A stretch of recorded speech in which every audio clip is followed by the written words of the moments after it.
Bodo latest update बयखौबो फरायबाय दिनैनि रादाबखौ फरायदों आं प्रमोद खाख्लारि। गिबि निउज आपडेट दङ मेक्सिक' नोगोराव गंसे मेट्र'नि जाब्रबथाय। मेक्सिक' हादरनि मेक्सिक' नोगोराव मेट्र' खारग्रा दालांनिफ्राय गंसे मेट्र'आ बायख्रेबनानै गाहायाव गोग्लैबोदों। बे जाथायाव 13 सुबुंनि जिउ खहा जानायजों लोगोसे दासिम 70 सुबुङा जोखोम जानाय खौरां मोननाय जादों आरो बे जाथाया हरनि 10:30 समाव जादों। नैथियाव दङ बालि बसुमतारीखौ गुलि गावदों।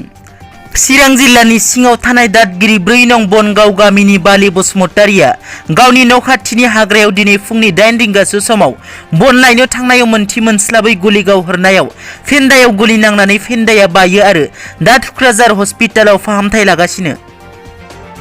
थामथियाव दङ इउपिपिएलआ गिबि मन्थ्रि महरै हिमन्तखौ मदद होदों। बिधान सभा बिसायख'थिनि फिथाइ फोसावनायनि उनाव आसामनि गिबि मन्थ्रिनि मासियाव सोर जिरायगोन दासिमबो रोखा जायाखै। देरहानायनि उनाव मैया हटेल लिलिआव इउपिपिएल हान्जानि एमएलएफोरजों सावरायमेल जालाङो। दिनै फुङाव फिन देरहानाय एमएलएफोरखौ लानानै गाहाय खुंगिरि प्रमद बर'आ हिमन्त बिश्व शर्माजों सावराय जथुमाव जिरायो। मिथिनो मोननाय बादिब्ला इउपिपिएलआ 4 मन्थ्रि बिनायजों लोगोसे हिमन्त बिश्व शर्माखौ गिबि मन्थ्रि महरै मदद होदों। गुबुन फारसेथिं गिबि मन्थ्रिनि सायाव खौरांगिरिया सोंथि सोंनायाव हिमन्त बिश्व शर्माया बुङो दि गिबि मन्थ्रिखौ लानानै जायखिजाया थांखि मिरुनिफ्राय जागोन होनना बुंथियो। ब्रैथियाव दङ कभिडनि थाखाय फावसायनाय जाबाय मेट्रिक आरो एचएसनि आनजाद।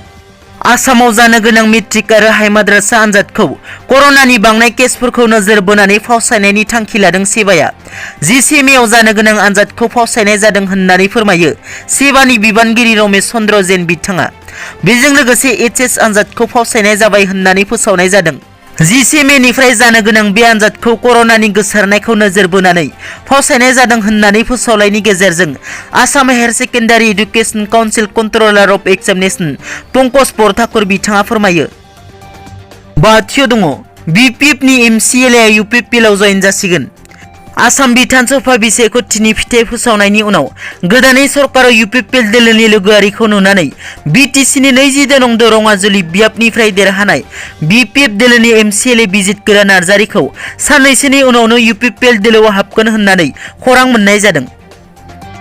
दथियाव दङ फावखुंग्रि कंगनानि टुइटार एकाउन्टखौ सासपेन्ड खालामबाय।